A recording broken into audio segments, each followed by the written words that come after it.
What would you do if you stumbled across a video online? Some sleazy, grainy clip buried on one of those sketchy adult movie sites of multiple guys taking turns with your wife. I'm not asking as some hypothetical scenario. Imagine it. You're scrolling, maybe out of boredom, curiosity, or because you're just killing time. And then bam, there she is. You recognize everything. Her body, the way she moves, the sound of her moans. It's unmistakable. That's your wife, getting used like she's the star of the show, surrounded by men you've never seen before, and she's loving every second of it. What do you do? How do you even begin to process something like that? That's how it started for me. Not with a creeping suspicion or some subtle clue, but with a damn video that turned my life inside out. If you think I reacted like some badass hero, you're dead wrong. I didn't do a thing. I froze, completely stunned. I tried to pause the video, only to accidentally hit replay, watching it all over again. My hands were shaking so badly, I couldn't even click the right buttons. My heart was racing, my mind spinning. I sat there for what felt like hours, replaying the moment where everything I thought I knew about my life shattered. But to explain how I got that far, I need to start from the beginning. You need to understand what my life looked like before it all went to hell. Otherwise, none of this will make sense. I'm Mike, just an ordinary guy with a pretty low-key life. I work in IT, fixing other people's problems, troubleshooting their messes, keeping things running. It's not glamorous, but it pays well, and it gives me enough free time to enjoy the simple things. I've always been a steady guy, not the type to chase thrills or get caught up in drama. I like my routine, my predictability. That was the life I wanted, something I could count on. And for a long time, I thought I had that with my wife, Melanie. We'd been together for years, married for 6 of them. She worked at a big marketing firm, one of those sleek places where people are always on edge, juggling deadlines and trying to outdo each other. She loved it, though. Melanie thrived on stress. She'd come home fired up, ranting about clients and coworkers, her voice full of energy. Most of the time, I'd just nod and listen half-heartedly. I didn't think any of it mattered. Her work was her thing, my job was mine. I never thought for a second that what happened in her office would end up blowing my life apart. We weren't perfect, obviously. No marriages. We had our share of arguments about stupid things, like whose turn it was to take out the trash, or whether I spent too much time on my computer. Sometimes they got heated. I'd slam doors, she'd storm off. But the thing about us was, no matter how ugly things got, we always had sex to fall back on. And it wasn't just routine, go-through-the-motions sex. It was passionate, raw, and frequent. We were the kind of couple who couldn't keep their hands off each other. I thought that was a sign we were still connected, that we were doing fine, even if everything else wasn't always perfect. Even when things started changing about a year ago, I didn't think much of it. At first, the sex just became a little less frequent. Nothing drastic, just going from almost every day to once a week. Then it stretched to every couple of weeks. When we did have sex, it felt different, less intense, like she was just going through the motions. Sometimes, after we were done, she'd roll over and grab her phone without a word, scrolling through messages like I wasn't even there. I told myself it was normal. Life gets in the way. We were getting older, busier. She was working longer hours, and I figured she was just tired. I thought, every couple has dry spells. It'll pass. So, I gave her space. I didn't want to be the guy who nagged his wife for sex. I figured if I was patient, things would go back to how they were. But they didn't. I started trying harder, planning surprise dates, cooking her favorite meals, picking up flowers on random days just to make her smile. She always acted grateful, kissed me on the cheek, and said, "You're so sweet, babe." But it never led to anything more. She'd still be glued to her phone or lost in work emails, acting like there was always something more important than us. That damn phone. I should have seen it coming. She was always on it. Morning, noon, and night. She wouldn't even leave it on the nightstand when we went to bed anymore.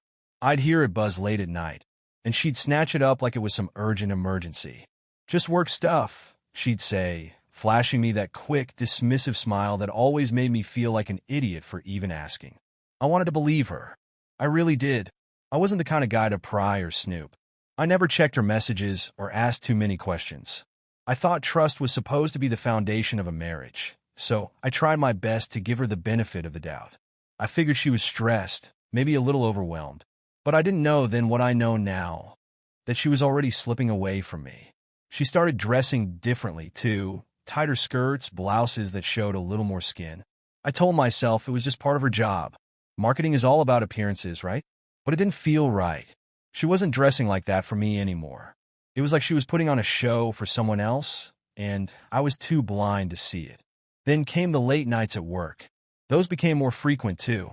Just a client dinner, she'd say, or we got a big project deadline coming up. She'd come home late, smelling like perfume that wasn't hers, with a buzz in her voice like she'd had one too many drinks. I never questioned her. I didn't want to be the jealous husband, the guy who grills his wife every time she walks through the door. Looking back, I can't believe how naive I was. All the signs were there, plain as day. But I ignored them. I convinced myself we were just going through a rough patch, that things would get better. Couples have ups and downs, right? That's what I told myself. Except this wasn't just a rough patch. This was something else, something I never saw coming. And the worst part? I didn't realize any of it until it was too late. I guess it all really started when the sex slowed down between us. I mean, when you go from being all over each other to barely touching, it messes with your head. You start thinking, what's wrong with me? Is she not attracted to me anymore? And when the person you're supposed to be closest to pulls away, you find other ways to fill that void. For me, that meant diving deeper into adult movies. Not something I'm exactly proud of, but hey, I figured it was harmless.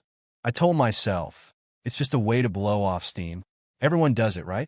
It started small, once a week, maybe twice. But as the weeks went on, and Melanie got more distant, I found myself doing it more often. She'd leave for work, and I'd have the place to myself. I'd pull up one of those shady sites, find a video, and get it out of my system. No big deal. It's not like I was cheating or anything. I was just compensating for what I wasn't getting at home. Then came that day. The day everything shattered. It was a regular Tuesday afternoon. Melanie was at work, and I was sitting on the couch, bored out of my mind. I figured, why not? I grabbed my laptop, set it on the coffee table in front of me, and picked up a box of tissues. It wasn't exactly my proudest moment, but you gotta do what you gotta do, right? I clicked into one of those free adult movie sites. Nothing fancy, just the usual collection of thumbnails, most of which blurred together after a while. I didn't even bother scrolling. I just clicked on the first video that popped up. Some amateur stuff. That's usually what I went for. Something real, not those fake, overproduced setups. The video started playing, and at first it was just background noise. A few guys in a room, chatting with a woman who had her back to the camera. But then she turned around, and my heart stopped. I froze. My stomach dropped. It was Melanie, or someone who looked exactly like her. For a second, I told myself it had to be some weird coincidence. I mean, people have doppelgangers, right? It happens. I stared at the screen, trying to convince myself that this woman just happened to have the same face, the same wavy brown hair, the same body. But the longer I watched, the harder it was to deny what I was seeing. The way she moved, her expressions, it was all too familiar. Then I thought, maybe it's a deep fake. You've probably heard of those, right? Some crazy AI program where they slap someone's face onto a video. I figured, yeah, that's gotta be it. Someone's messing around, and it's just a coincidence that this woman looks so much like my wife. But as the video kept playing, it became harder to keep lying to myself. It wasn't just the face. It was everything. Her voice, her mannerisms, even the way she bit her lip when she was nervous. There were too many little details that only I would know. Things you can't fake, no matter how good the tech is. The guys in the video started getting handsy, and there she was laughing like she was having the time of her life. Not embarrassed, not uncomfortable, just enjoying herself. I felt like I was going to throw up. I paused the video, heart pounding in my chest, and clicked on the profile that uploaded it.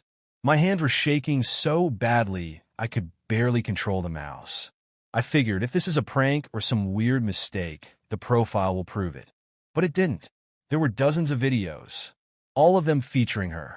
Sometimes with one guy, sometimes with several. Some of the thumbnails were so graphic I couldn't bring myself to click them. It was her. It was really her. I sat there, stunned, not knowing what the hell to do. My whole body went numb. My mind was racing, but I couldn't grab onto a single coherent thought. I just kept scrolling through the profile, hoping that somehow, some way, this was all a mistake. But it wasn't. I must have stared at that screen for hours, unable to move, unable to think. Just frozen. Every part of me wanted to shut the laptop and pretend I hadn't seen any of it. But I couldn't. I couldn't unsee it. I didn't know what the hell to do. My mind was spinning, and every thought I tried to grab on it just slipped away like smoke. My hands were still shaking, and my heart felt like it was trying to beat its way out of my chest. I needed to talk to someone now. I needed advice, clarity, anything that would make this nightmare make sense. So, without thinking, I grabbed my phone and dialed the only person I trusted enough to share something like this with, my buddy, Eric. Eric's been my friend since college. One of those guys you can tell anything to without worrying about judgment. He's the kind of guy who always seems to have an answer, even if it's not the right one. I needed someone like that in that moment. Someone to just tell me what the hell to do. When he picked up, I blurted out, "You busy, man? I need to meet. Like now." "Whoa, what's going on?" he asked, his voice suddenly serious. "I can't explain over the phone. Just, can you meet me at Joe's?" In 20. He must have heard the panic in my voice because he didn't ask any more questions. "Yeah, I'll be there. Everything okay?" "No," I muttered, hanging up before he could press further. I threw on a jacket, not even sure if I looked presentable, and drove to the bar. My mind was still racing, jumping from one thought to another. I kept seeing those videos in my head, Melanie's face, her voice, the way she moved with those men, like she didn't have a care in the world. How could I have missed all this? How could I have been so blind? When I walked into Joe's, Eric was already at a booth, 2 beers waiting on the table. I slid in across from him and grabbed mine, taking a long gulp before saying anything. "So what's going on?" he asked, leaning forward. I hesitated. "How the hell do you tell your best friend you just found out your wife stars in amateur adult movies?" I rubbed my face, trying to find the right words, but they wouldn't come. Finally, I just said it. "Melanie. She's in these videos, man. I found them today." Eric blinked, not quite understanding. "What do you mean, videos?" I took another swig of beer, the words tasting like poison in my mouth. "Like adult videos. Dozens of them. I found them online, her with other guys." His eyes widened, and for a second, he just stared at me, probably waiting for me to laugh and say it was some sick joke. But I didn't. "Jesus Christ," he muttered, leaning back in his seat. "What the hell? I don't know what to do, man." My voice cracked a little, and I hated how desperate I sounded. "I'm losing my mind here. Do I confront her? Do I kick her out? What the hell do I do?" Eric took a sip of his beer, thinking. He always took his time with these things, which drove me nuts, but I needed someone to be calm right then. "Look, I know you want to go home and tear into her," he said finally. "But if you do that, you'll never know the whole story. You act now, in the heat of the moment, and you'll break up, sure, but you'll be left wondering how far this thing really went. What else you missed?" I nodded, biting my lip. As much as I hated hearing it, he was right. I couldn't just barge in and blow everything up, not yet. If I did, I'd never get the answers I needed. I needed to know. I had to know how deep this betrayal went. "So what do?" I asked, my voice low. "You play it cool," Eric said. "You find out what's really going on, quietly. Figure out how far it's gone, how long it's been happening. Once you know the whole picture, then you decide what to do." I hated the idea of staying quiet, of pretending everything was normal when inside I was falling apart. But Eric was right. I couldn't just blow up my marriage without knowing the full story. I needed answers. I finished my beer in one long gulp and nodded. "Okay, I'll do that. I'll figure it out." The first step was figuring out where she spent her time. If she wasn't at work, where the hell was she filming those videos? I couldn't exactly come out and ask her, so I had to start somewhere. The next morning, I decided to drop by her office. If nothing else, I figured I'd confirm she was at work, doing what she always said she was doing. I pulled into the parking lot of her building, my heart hammering in my chest. I'd been here a couple of times before, picking her up after late meetings, dropping off lunch when I had the day off. It looked the same as always. Busy, ordinary, nothing to suggest my life was falling apart. Inside, I walked up to the receptionist, trying to act casual. "Hey, I'm just here to drop something off for Melanie. Is she in?" The receptionist gave me a polite but confused smile. Melanie? Oh, she doesn't work here anymore. I blinked, my heart skipping a beat. What do you mean? She quit about 8 months ago, the receptionist said, tilting her head. She left on her own. I think she said something about needing a break or pursuing other opportunities. 8 months. I stood there, stunned, the pieces slowly clicking into place. She hadn't worked here for 8 months. For 8 months, she'd been lying to me. Every time she left for work, every late-night meeting, every client dinner, it was all bullshit. I felt like the floor had dropped out from under me. I mumbled some excuse and walked out of the building, my legs numb. 8 months. I thought back to everything that had happened in that time. Every argument, every cold night in bed, every time I told myself it was just a rough patch. All the while, she'd been doing what? Filming those videos? Living a double life? I stood there in the parking lot, staring at the sky, wondering when my marriage had fallen apart. When had everything I thought I knew about my life turned into a lie? And how the hell did I miss it? I couldn't let it go. After finding out she hadn't worked at that marketing firm for 8 months, I knew there had to be more. That was just the surface, the first crack in what turned out to be a much bigger lie. I had to dig deeper. If I wanted to know how long this had been going on, and what the hell had driven her to do it, I needed access to her world. I needed to know everything she had kept from me. Getting into her phone wasn't an option. Melanie guarded that thing like it was the nuclear codes, and I wasn't about to grab it off the nightstand and hope for the best. But then I remembered she had a backup social media account. One of those accounts she only used occasionally, mostly to keep in touch with old friends.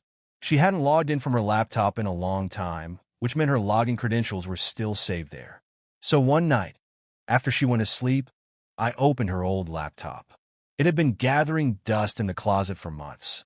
I booted it up and went straight to that social network, praying the password autofill still worked. And just like that, I was in. Her profile looked innocent enough. Just a handful of photos and the usual fluff, vacation pictures, motivational quotes, photos of food. Nothing out of the ordinary. But I wasn't looking for that. I needed to know what was buried in her messages. I opened her inbox and started scrolling. At first, it was underwhelming. Just random exchanges with acquaintances, birthday greetings, and a few chats with girlfriends about harmless stuff. But something fell off. There was almost nothing about her work, like it had been wiped clean from her life. No rants about deadlines, no complaints about her boss, no small talk with colleagues. It was as if she never discussed her job with anyone, which made no sense. People always vent about work, especially in private chats. It felt like she'd either hidden everything from this account or wiped out every trace. But why? The more I scrolled, the weirder it seemed. It was almost like she'd lived a double life. Maybe she had a burner phone, or maybe she just deleted every work-related message to cover her tracks. Either way, she'd gone to great lengths to keep me, and everyone else, out of that part of her life. Then I stumbled on a string of old messages tucked way back in the archives. Messages from over a year ago, long before everything started falling apart. She'd been chatting with an old friend, someone named Brittany, an old roommate from her college days, if I remembered right. And that's when I found it. The first clue that my wife had been planning this for far longer than I realized. At first, it was just idle conversation. Melanie complained about her boss, the usual stuff. But then, the messages took a turn. I swear, Britt, I can't do this job anymore. It's sucking the life out of me. You think I'm kidding, but I fantasize about quitting every single day. Just packing my stuff and walking out. Her friend responded with sympathy, offering advice about maybe taking a break or switching companies. But Melanie wasn't interested in the typical career moves. She had something else in mind. I've been thinking about doing something different. Something crazy. Brittany asked what she meant, and Melanie hesitated for a few lines before finally spelling it out. Have you ever thought about the adult film industry?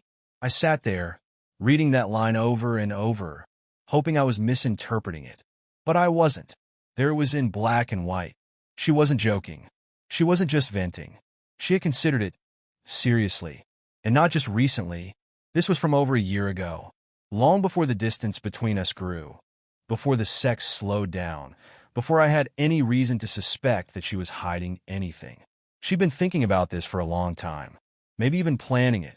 The messages continued, with Melanie explaining that she wanted to quit her job, but didn't want to settle for another boring 9 to 5. She wanted something that would give her freedom and excitement, something where she could be in control. I know it sounds crazy, but I just want to feel alive again, she wrote. Brittany didn't seem shocked. Instead, she asked Melanie if she was sure about it, if she really wanted to go down that path. Melanie's response made my stomach turn. I think I do. I mean, why not? It's just another kind of work, right? I slammed the laptop shut, feeling like the air had been sucked out of the room. My hands were shaking, my heart pounding in my chest. I sat there, trying to process what I'd just read. Melanie had been planning this for over a year. She'd thought about quitting her job, not to escape stress or burnout, but because she wanted something more exciting. She wanted something different. And for some reason, she never told me. Why the hell didn't she talk to me about any of this? If she was unhappy at work, why didn't she come to me? We were supposed to be partners, right? We were supposed to talk about these things. I would have understood. I would have helped her find a new job, anything to make her happy. But instead, she kept it all to herself. And now I was sitting here, reading about it like some outsider. It wasn't just the betrayal of her actions. It was the fact that she'd shut me out of her life long before any of this happened. I had no idea when our marriage had started falling apart. Was it a year ago? 2 years? Had she ever really been happy with me? Or was she always looking for something more? Something I couldn't give her? And now I was left with the pieces, trying to make sense of a puzzle I didn't even know I was part of. I sat there all night, staring at the screen, feeling the betrayal cut deeper with every word I'd read. The messages, the lies, the videos, it was all too much. It wasn't just that Melanie had gone behind my back. It was that she had made this choice, planned this life, and never once thought to tell me. I felt like a complete idiot, and the anger simmering inside me started to boil over. I wasn't just hurt. I was furious. I needed to do something. I wasn't going to let her walk away from this unscathed. If she thought she could humiliate me by living this double life, then I was going to make sure the world knew exactly who she really was. Revenge might not solve anything, but in that moment, it was all I could think about. I knew what I had to do. I opened her social media account again and stared at it, feeling my pulse pound in my ears. Then I started typing. I made it look innocent enough, like I had just stumbled across the information on her profile. Hey everyone, not sure if you've seen this, but it looks like Melanie's taken a pretty unexpected career turn. She's been working in the adult film industry for the last few months. It's wild how people reinvent themselves, right? It was petty, sure, but I didn't care. I wanted to hit her where it hurt, to tear down the perfect little facade she'd been hiding behind.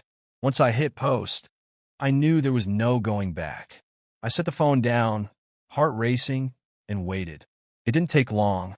The post spread like wildfire. Comments started rolling in within minutes. Friends, family, co-workers, all reacting with shock and judgment. What the hell, Melanie? Is this a joke? I can't believe this. What happened to you? The condemnation came fast and brutal, like a tidal wave. People were tagging her, asking if it was true, expressing their disgust and disbelief. And the best part? No one suspected it was me who leaked the information. I made it look like it was already out there, just waiting to be discovered. About an hour later, I heard the front door swing open, and Melanie stormed in, her face pale with panic. What the hell did you do? She hissed, holding up her phone. Why would you post that? Where did you even get that from? I shrugged, playing dumb. From your social media, obviously. It was all right there if you knew where to look. Her eyes went wide with disbelief. That's not true. I never. She stopped herself, realizing she was trapped. Why are you doing this, Mike? Please, we can talk about this. I stood up, my heart pounding with adrenaline. Talk about what, Melanie? About how you've been lying to me for over a year. Or how you quit your job to go film videos with other men without telling me. What exactly do you want to talk about? Tears welled in her eyes, and she stepped closer, trying to take my hand. I made mistakes, okay? I was lost, and I didn't know how to talk to you about it. But we can fix this. I love you, Mike. Please, let's work through this. I pulled my hand away, disgusted. It's too late for that. I'm filing for divorce. She froze, the color draining from her face. Please don't do this. I'll quit. I'll delete everything. Just don't end things like this. I shook my head, my voice cold. You ended this marriage the moment you decided to lie to me. There's nothing left to fix. She sobbed quietly as she scrolled through her phone, frantically trying to delete the post. But it was already too late.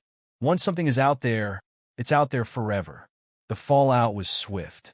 Her family reached out, demanding explanations. Friends she'd known for years cut ties without a second thought. People who used to admire her now saw her as nothing more than a disgrace. Her phone didn't stop buzzing for days. Texts, calls, voicemails. Everyone wanted to know how she could have done something like this. I didn't care about the details anymore. I'd already made up my mind, and watching her scramble to contain the damage was just the icing on the cake. Every time I saw her crying over the phone, desperately trying to salvage what was left of her reputation, it gave me a twisted sense of satisfaction. She thought she could live a secret life and get away with it. Now, she was facing the consequences. It wasn't just about revenge. It was about reclaiming control. She had lied to me, humiliated me, and treated me like a fool. Now the tables were turned, and she was the one left picking up the pieces. And the best part? I didn't lift a finger beyond that one post. The world did the rest for me. She thought she could delete it, pretend it never happened. But that's the thing about the internet. It never forgets. A few months have passed since the divorce, and, to be honest, things are going a lot better than I expected. The first few weeks were brutal, though. I'm not going to sugarcoat it. There were nights I just lay in bed, staring at the ceiling, feeling like a complete failure. The anger and betrayal gnawed at me constantly, making it hard to focus on anything else. I kept going over everything in my head, every moment, every conversation, every red flag I missed, and wondered how the hell I ended up here. But life has a way of moving on, whether you're ready or not, and eventually, I realized I had two choices. I could sit in the wreckage of my marriage and stew in bitterness, or I could get up and start building something new. So I did. I moved out of the place we shared. It felt like the walls were haunted with too many bad memories, and found myself a new apartment. It's not much, but it's mine, and that's all I need right now. I threw myself into work, clocking extra hours, and even picked up some hobbies I'd been neglecting. Started hitting the gym more regularly, took up hiking on weekends, even got into cooking. Turns out I'm not half bad in the kitchen. I reached out to old friends I hadn't talked to in a while, and we've been hanging out more. It's been good for me, being around people who knew me before all this craziness. It's helped me feel like myself again. But as much as I've gotten my life back on track, I won't lie. Trusting women again? Yeah, that's still a work in progress. I can't even think about dating right now without that nagging voice in the back of my head whispering, what if it happens again? What if you miss the signs all over again? It's like once you've been burned like this, you start looking at everything differently. I know not all women are like Melanie, but once someone you love betrays you like that, it rewires something inside you. Every time I think about putting myself out there, my guard shoots up. I guess that's going to take a little more time, and honestly, I'm okay with that. No rush. As for Melanie, well, if you were hoping for some tragic downfall, sorry to disappoint. She bounced back, and not just a little. She's actually doing really well. After the initial wave of outrage from friends, family, and old coworkers, she leaned right into the scandal. It's like all the backlash gave her the attention she needed to launch herself into the spotlight. She started building a following on social media, posting updates, interacting with fans, and sharing her journey, as she calls it. Believe it or not, she's developed a bit of a brand out of it. She's got sponsors now, product deals, the whole 9 yards. From what I've seen, she has a solid fan base that absolutely adores her. They treat her like some kind of icon, proof that you can rise above public judgment and live your truth, or whatever. And you know what? Good for her. She found her path, even if it was one I couldn't follow. At first, I thought watching her thrive would drive me crazy. I figured it would make me bitter, knowing she managed to turn things around after blowing up our life together. But surprisingly, it doesn't. If anything, it's a relief. At least now, I know she's doing what she wanted to do all along. There's no more deception, no more secrets. It's all out in the open. In some strange way, it feels like closure. And hey, I get a pretty wild story out of the whole thing. How many guys can say they were married to an adult film star? I mean, it's not exactly a point of pride, but it's one hell of an icebreaker. Next time someone asks me about my ex, I can shrug and say, Well, she found success. Let's just say she took an unconventional career path. And if I'm ever in the mood to be really petty, I can even brag. Yeah, I used to sleep with a star. That's got to count for something, right? But jokes aside, I'm okay now. Life didn't turn out the way I thought it would, but I'm making the best of it. It's funny how things can fall apart and somehow make space for something new. I've still got a lot to figure out, but I'm moving forward one day at a time. And if you're going through something like this, just know it gets better, even when it feels like it won't. Thanks for sticking with me through this roller coaster.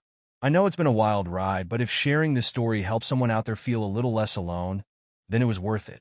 Take care of yourselves, and good luck out there.